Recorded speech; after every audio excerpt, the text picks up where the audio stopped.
that's your anti-roll bar, or your Z bar for the rear, and I took that off. I just had a feeling that it was actually welded to that rear quarter, but it's not. The whole lot's going to come out for a refurb anyway, plus it's going to restrict my access getting in and out of there all the time. That's a 6mm Allen key for the actual grub screw on the bar itself. That is what I'm trying to fix. It's not too bad, but it is messy.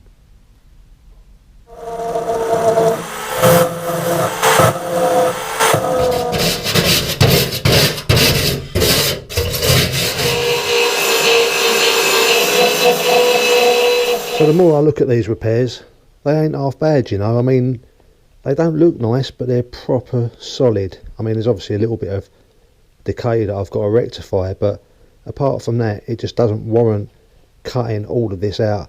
But if I can make it look better than the previous repairer has, I'll be happy.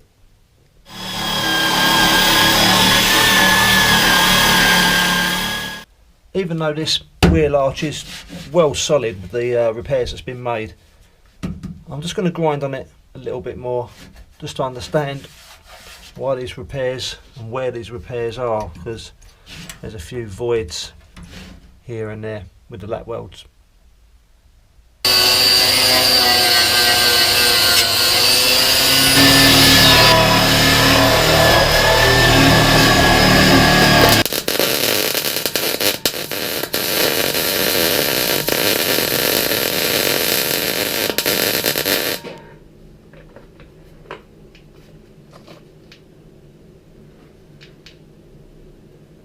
All I'm doing is I'm just reinforcing some of the areas where it looks a bit sketchy, you know, and I'll just take that back down, tidy it up. So this outer side is pretty much all welded up now, and I didn't film too much of it because it's not very kind to the camera, but yeah, quite happy with it. I'm getting better. Moving on to the inner side, and that is pretty much the template that I've made that I need to weld in. So we'll cut some steel, mock it up.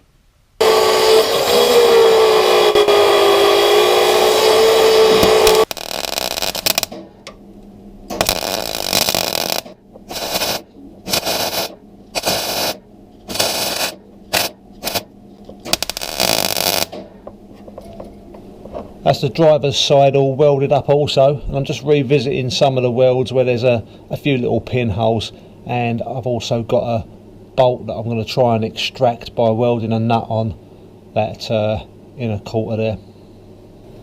I'm pretty certain that I've tried this method of welding a nut on this particular bolt before and failed, but I'll give it another go.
Go.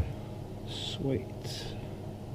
So again, everything's been seam sealed with the Pour 15 seam sealer. Good stuff that is. And I've just put a little skimmer filler on that inner arch there. Just going to get that ready for some sanding.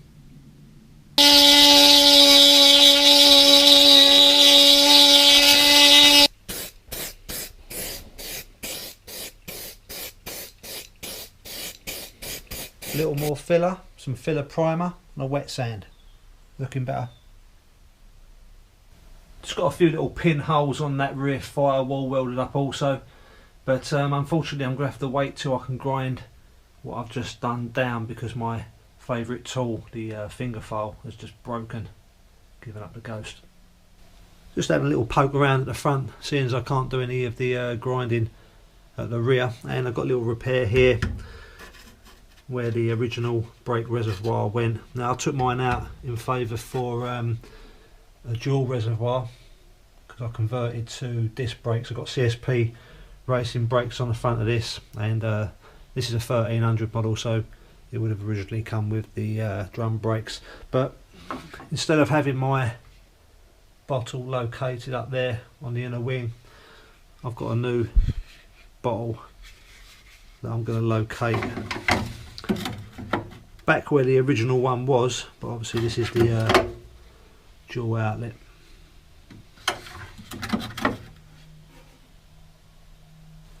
What I've also got to do is make a brand new strap for it, because the bottle's obviously a different shape to what I had, and this doesn't reach around it.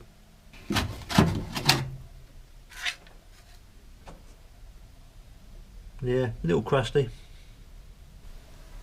Just found a little hole down here in the wheel well as well, so I think I'll scrape all this back and see if there's any more.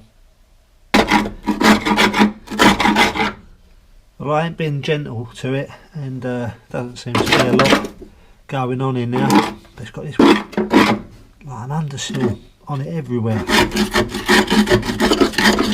Clean it right out. To be honest, I always wondered why it was lumpy and bumpy. I just thought it was a load of rust, surface rust in there, and I was pretty much expecting to probably put a new clip on the front, but it looks like it's just been undersealed and then sprayed over the top. Yeah, I can see it now. It's been taped off up to about there on both sides and then given a coat of underseal.